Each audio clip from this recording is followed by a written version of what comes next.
Welcome back to my tuition paper hacker. आज हम discuss करने वाले हैं क्लास 10 जो भी हाई स्कूल में स्टूडेंट हैं उनका विज्ञान का पेपर होने वाला है कल 29 फरवरी को। ठीक है, जो भी यूपी बोर्ड से हैं, उत्तर प्रदेश बोर्ड से हैं, उनकी बात करूंगा। और जो जो क्वेश्चन मैं आपको बता रहा हूँ वो सारे के सारे क्वेश्चन आपके पेपर में छपेंगे। फालतू कुछ मत पढ़ना, केवल 10 से 15 क्वेश्चन पढ़ लो। आज की रात आपके लिए है, क्योंकि वही पढ़ो जो पेपर में है। बाकी जो एमसीक्यू क्वेश्चन, बहुविकल्पी जो क्वेश्चन पूछे जाएंगे, 8 से 10 क्वेश्चन जो पूछे जाते हैं, उन क्वेश्चनों को आप अपने गोएस पेपर के जो पहले स्टार्टिंग जो एमसीक्यू है उनको पढ़ लेना, बस खत्म। उसके बाद में जो रिटन एग्जाम होगा, रिटन में देखो मैं हमेशा कहता हूं कि कॉपी को पूरा भर के आना है। कम से कम 3 कॉपी को भर के आओ। हाई स्कूल की 3 कॉपी बहुत होती है, 3 कॉपी को भर दो फुल। ठीक है, जो भी बना बना के करो, लेकिन पूरी कॉपी भरना है। 3 कॉपी भर दो, समझ लो अच्छे नंबर मिलेंगे। अब देखो, बात करने वाले हैं चैप्टर नंबर 1 के बारे में। चैप्टर नंबर 1 में क्या क्या पूछा जाता है, ठीक है, तो ये क्लियर हो जाएगा। उसके बाद में देखो पहले चैप्टर में क्या क्या पढ़ना है। पहले चैप्टर में आपको बस ज्यादा कुछ नहीं पढ़ना, बस रिडॉक्स अभिक्रिया को पढ़ लेना। रिडॉक्स अभिक्रिया क्या है इसको पढ़ लेना है आपको। ठीक है, रिडॉक्स अभिक्रिया क्या है इसको पढ़ लेना है। और ऊष्म ऊष्मा क्षेपी अभिक्रिया, ये 2 रिएक्शन को बोलूंगा याद करने के लिए, जो बहुत बहुत ज्यादा इंपॉर्टेंट है। रिडॉक्स अभिक्रिया सबसे ज्यादा पूछी जाती है पेपर में।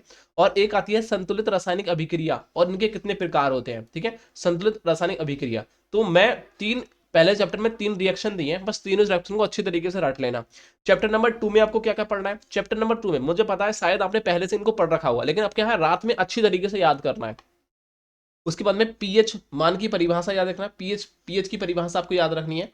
ठीक है, उसके बाद में plaster of Paris, plaster of Paris कैसे बनाया जाता है, प्लास्ट ऑफ पेरिस कैसे बनाया जाता है, और उसके कितने गुण हैं। गुण 2 प्रकार के होते हैं। उपयोग कहाँ होता है प्लास्ट ऑफ पेरिस का, एंड उसका साथ ही साथ सूत्र क्या होता है। प्लास्ट ऑफ पेरिस का सूत्र भी याद कर लेना, बहुत ज्यादा पूछा जाता है। उसके बाद में एक देखिए, मैंने आपको पता होगा, यह मैंने 3 सोडा के नाम लिखे हैं। एक तो होता है धावन सोडा, एक होता है ब्लीचिंग पाउडर जिसे बोलते हैं, ब्लीचिंग पाउडर होते हैं, और एक होता है खाने वाला सोडा। तो ये तीनों के पहली बात तो आपको सूत्र याद होना चाहिए। ठीक है, और इनकी बनाने की विधि आपको याद होगी, मुझे पता है। तीनों की विधि याद कर लेना, ज्यादा बड़ी चीजें नहीं है। लेकिन ब्लीचिंग पाउडर और ब्लीचिंग पाउडर और धावन और खाने वाला सोडा को हम क्या बोलते हैं, सोडियम हाइड्रोजन कार्बोनेट भी बोलते हैं। और साथ ही साथ जिसे हम बेकिंग सोडा भी बोला जाता है, खाने वाले सोडा को। ठीक है, तो इनको एक ही बोलेंगे। तो इनको बनाने की विधि आपको याद होनी चाहिए, तो शायद आपने पहले से पढ़ी होगी। चैप्टर नंबर 3 में आ जाएंगे। चैप्टर नंबर 3 में आपको पढ़ना है जिसे कहते हैं मिश्र धातु। किसे कहते हैं, क्या है, एक सेकंड रुकेंगे। ठीक है, अब क्या होगा देखिए, ये मिश्र धातु से बोलते हैं ना। मिश्र धातु क्या होती है, मिश्र धातु आपको पढ़ना है। मिश्र धातु किसे कहते हैं, मिश्र धातु किसे कहते हैं। उसके बाद में एक क्वेश्चन आता है निष्पातन। निष्पातन का वर्णन करो। निष्पातन एक क्वेश्चन लिखा हुआ आपके गैस पेपर ओपन करो, जो भी आपके पास नोट्स वगैरह से पढ़ाई कर रहे हैं, निष्पातन को पढ़ लेना। भर्जन किसे कहते हैं, अस्क किसे कहते हैं, खनिज किसे कहते हैं। ये छोटे छोटे टॉपिक होंगे, आपको देखना। खनिज किसे कहते हैं, अस्क किसे कहते हैं, भर्जन किसे कहते हैं, और निष्पातन। आप कहोगे इन सब में से सबसे महत्वपूर्ण कौन सा है, तो मैं कहूंगा सबसे इंपॉर्टेंट है निष्पातन, और उसके बाद में अस्क। ठीक है, और भर्जन की क्रिया भी पूछ लेता है कि भर्जन किस तरीके से क्रिया विधि होती है। तो ये 3 टॉपिक बहुत ज्यादा इंपॉर्टेंट होंगे। और मिश्र धातु किसे कहते हैं परिभाषा पढ़ लेना, और बाकी पेपर में आ जाए तो बना बना के तो कर ही दोगे, तो आपका पढ़ा हुआ होगा। चैप्टर नंबर 4 में आ जाओ। चैप्टर नंबर 4 में हमसे पूछेगा, सबसे मोस्ट इंपोर्टेंट बताऊंगा कि यहां देखिए, ये तो पूछेगा ही पूछेगा, आईपीएससी नाम। आईपीएससी जो नाम होता है, कोई भी आपको सूत्र दिखेगा और उनसे कहेगा कि आपसे कहेगा कि आईपीएससी नाम बताओ इसका, तो आपको यदि निकालना आता होगा तो लगा दो, क्योंकि 2 नंबर का यही पूछा जाएगा पेपर में, समझ लेना। 2 नंबर का आईपीएससी नाम कर लेना, ट्रिक से आपको सब पता निकालने की, सब पता होगा सब। तो पूरा फार्मूला होता है आईपीएससी निकालने का, शायद आपके टीचर ने पढ़ाया होगा। उसके बाद में नेक्स्ट क्वेश्चन को याद करना, बहुलीकरण किसे कहते हैं। क्या होता है, बहुलीकरण किसे कहते हैं। और मार्को नियोफ का नियम, मार्को नियोफ, देखो मार्को निकॉफ, मार्को निकॉफ का नियम होता है। ठीक है, मार्को निकॉफ का नियम याद कर लेना, वेरी इंपॉर्टेंट है, रट के जाना। किडमन किसे कहते हैं, किडमन को रट के जाना, किडमन पेपर में पूछा जाएगा। किडमन और प्रतिस्थापन अभिक्रिया, प्रतिस्थापन अभिक्रिया ये याद कर लो।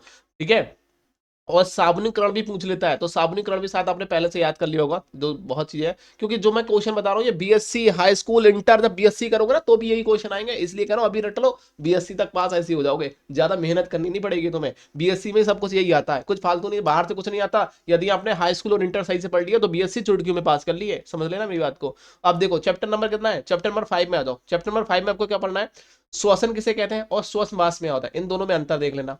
ऑक्सी किसे कहते हैं और ऑक्सीशोषण किसे कहते हैं, इन दोनों में अंतर देख लेना, वेरी इंपॉर्टेंट है, ऑक्सी अनऑक्सी शोषण में। ठीक है, ऑक्सीशोषण और अनऑक्सी शोषण में अंतर आपको देखना है।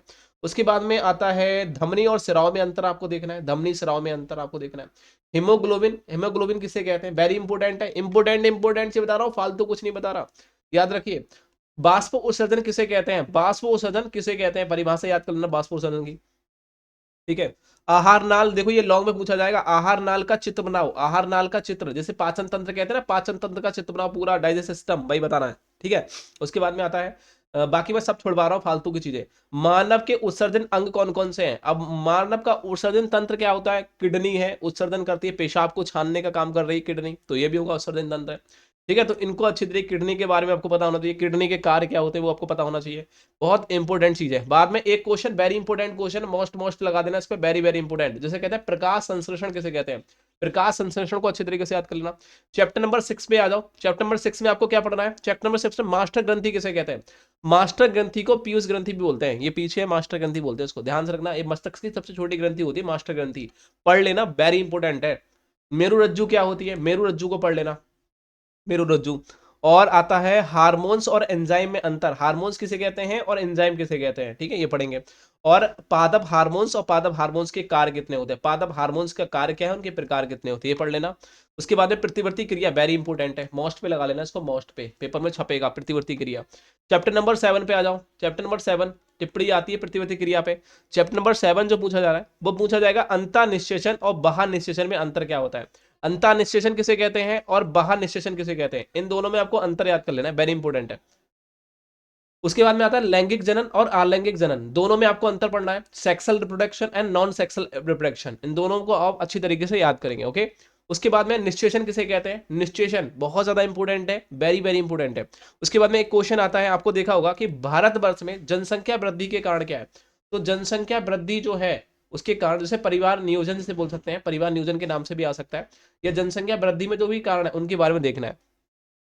यहाँ बोला गया है पौधों में, यहाँ देखिए इसको हटा दीजिए, कायनिक जनन को छोड़ाओ, यहाँ देखिए नर और मादा जनन अंगों के बारे में देखना है, जो मेल और फीमेल को जो रिप्रोडक्शन अंग है, ठीक है, उनके बारे में आपको याद कर लेना है, क्लियर हो गया। चैप्टर नंबर 8 में आ जाओ, चैप्टर नंबर 8 में आपको क्या क्या पढ़ना है? देखो चैप्टर नंबर 8 में आपको पढ़ना है, चैप्टर नंबर 8 में कौन कौन से क्वेश्चन को याद करना है, वो है अनुवंशिकता के जनक किसे कहते हैं, तो अनुवंशिकता के जनक किसे कहते हैं? मेंडल्स को होते हैं, उनको आपको देखना है। उसके बाद डीएनए का पूरा नाम आपको याद करना है, वेरी शॉर्ट में पूछेगा डीएनए का पूरा नाम, ये बहुविकल्प में पूछ सकता है। लिंग गुणसूत्र किसे कहते हैं, कितने प्रकार के होते हैं वो पढ़ेंगे। और मेंडल के नियम, मेंडल के अनुवंशिकता के जो नियम थे, तीनों नियम के बारे में अच्छे तरीके से पढ़ लेना, उदाहरण सहित आपको याद होना चाहिए, पेपर में छपेंगे और लॉन्ग में बनेगा ये क्वेश्चन। चैप्टर नंबर 9 में पहुंचो, चैप्टर नंबर 9 में आपको कौन कौन से क्वेश्चन याद करना है? चैप्टर नंबर 9 में आपको याद करना है लेंस के प्रथम फोकस, लेंस जो उत्तल लेंस होता है, उत्तल लेंस का प्रथम फोकस के बारे में याद कर लेना।